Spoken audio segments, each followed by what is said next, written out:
So kind of like going back to that slow play topic, one of the other things that's been hot is the golf ball rollback. Right. And with the weather and the conditions that were in play at Augusta and even at RBC, those guys were hitting the modern golf ball 260 off the tee, not 330, not 310. Right. They were hitting it 260 yards.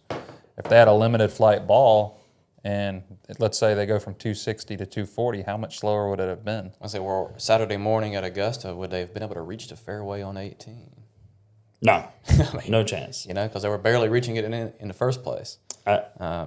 As much as people want to hear it, there is not a distance issue in the game of golf. I was just about to ask, is the USGA, are they searching for a solution to a problem that doesn't exist? Especially right now when golf's the healthiest it's ever been. Right.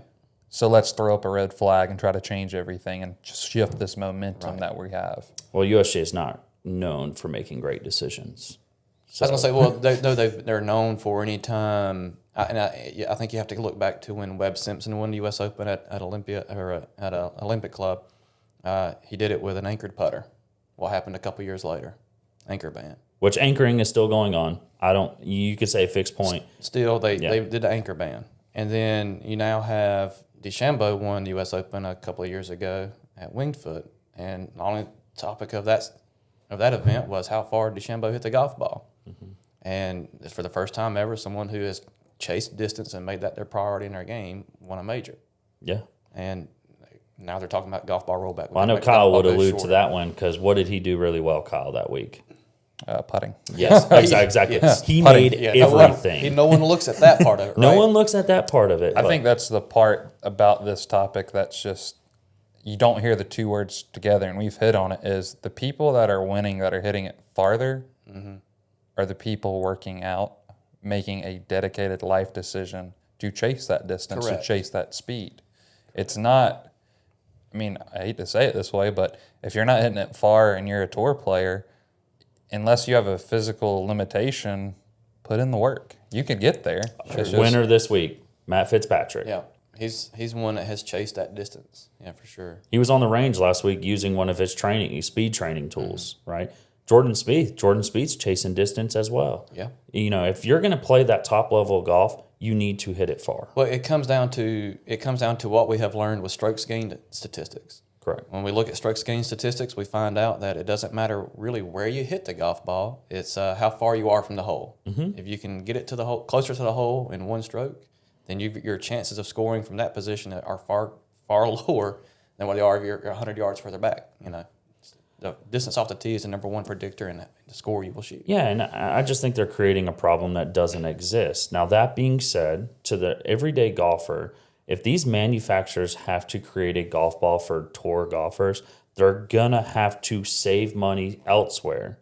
So what does that mean? Less R&D for the golf balls that they produce for the normal golfer. Well, I was going to say the trickle-down effects, and what I don't think anyone's talking about is with the current golf ball we have now, the OEMs, they have designed their golf equipment around that golf ball as well too. I mean, we're pretty well optimized. Like, why are we seeing distances the golf ball goes now what they are?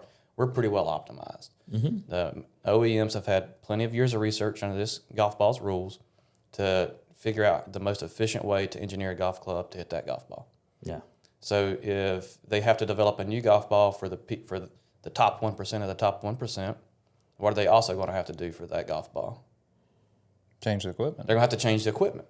So now they're not just designing a new golf ball for those players. They're also going to have to design a new driver. Everything's going to have to change for those players as well. Which is not done in any other sport. Right. And Baseball's with a baseball. Tennis is with it just means a more diluted product for everyone at some point.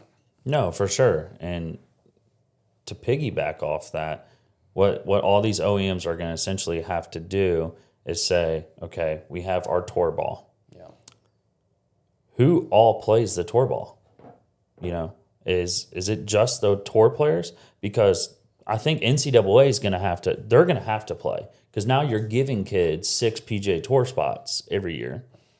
So NCAA Division I golfers, anybody that's playing high level amateur golf, they're essentially going to have to play that ball because they get exemptions and stuff like that into these tour events.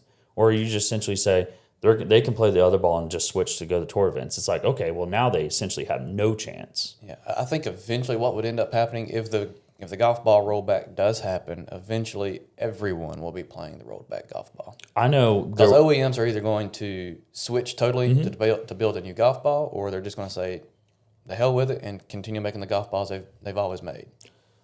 Now, the USGA, when they came out and brought out the statement, right, as to why they believe we should have a ball rollback. Mm-hmm. They said golf courses are having to use funds that they don't have to lengthen golf courses. Right. How many golf courses do you two know that directly affects you guys are having to add tee boxes and stuff? 0. I say I haven't played one yet. Exactly. I've played some. I wouldn't have minded there being a tee box further back. Oh, child. Yeah.